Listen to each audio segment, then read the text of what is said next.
இன்றைக்கி செய்ய போகிறது ஃப்ரூட் கஸ்டர்ட் செய்ய போகிறோம். நம்ம அதுக்கு ஒரு கவர் பால் எடுத்துருக்கோம்.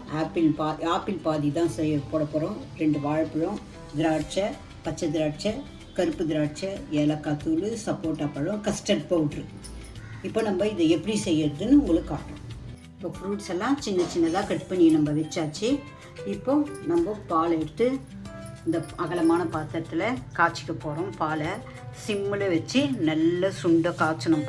பாலை கட் பண்ணி ஊற்றியாச்சு. நம்ம இப்போ கேஸை ஆன் பண்ணி சிம்மில் வைக்கணும். இது நல்லா பொங்கி வரணும். இப்போ பால் நல்லா சுண்டி வந்துச்சு உங்களுக்கு. நம்ம இப்போ இதில் சர்க்கரை ஆட் பண்ண போகிறோம். 1/4 கப்பு சர்க்கரை. ஏன்னா ஏற்கனவே பழங்களில் தித்திப்புத்தன்மை இருக்கும் இதில், அதனால் கொஞ்சமாக 1/4 கப்பு சர்க்கரை போட போகிறோம். போட்டு இதையும் நல்லா கலரிக்கினே இருக்கணும். கலரிட்டு ஏலக்காய் தூளும் இதில் போட்டுடலாம். நம்ம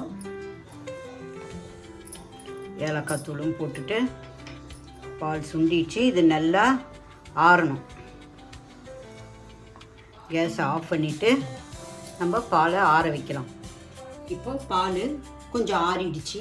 நம்ம அதுலேருந்து ஒரு 1/4 கப்பு பாலை ஒரு பவுலில் எடுத்துன்னு, நாங்கள் இந்த கஸ்டர்ட் பவுடர் தான் யூஸ் பண்ணுறோம். எங்களுக்கு ரொம்ப பிடிச்சிருக்கு.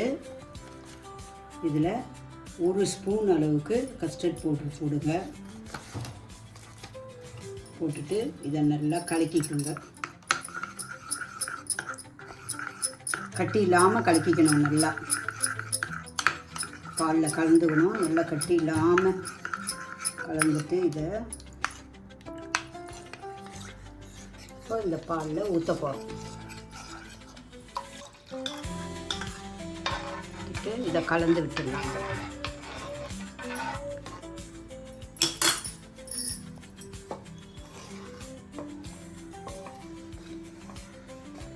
கலந்துக்கினே இருக்கணும். கொஞ்சம் நேரம் அப்படியே எல்லாம் கட்டி இல்லாமல் பாலோடு இது ஒன்றா சேரணும். கலந்துட்டு திருப்பி நல்லா ஆறட்டோன்னிட்டு அப்புறம் தான் ஃப்ரூட்ஸுங்க போடணும். சூடாக ஃப்ரூட்ஸுங்க போடக்கூடாது. போட்டால் ஃப்ரூட்ஸுங்க அது டேஸ்ட்டு போயிடும். வெந்தா மாதிரி ஆகிட்டு டேஸ்ட்டு போயிடும். அதனால் இப்படியே ஆறட்டும். இப்போ இது ஆறிச்சு. இந்த பால் சுண்டை இது எடுத்து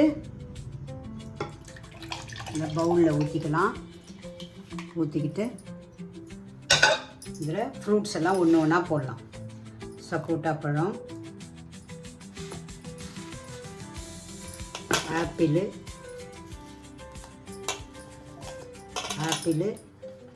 கருப்பு திராட்சை, பச்சை திராட்சை,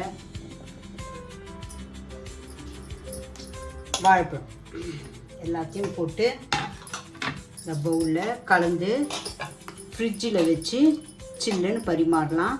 இது ரம்ஜான் டைமில் கூட நிறைய பேர் இதை செஞ்சு சாப்பிடுவாங்க. நீங்களும் உங்கள் வீட்டில் செஞ்சு சாப்பிட்டு பாருங்கள்.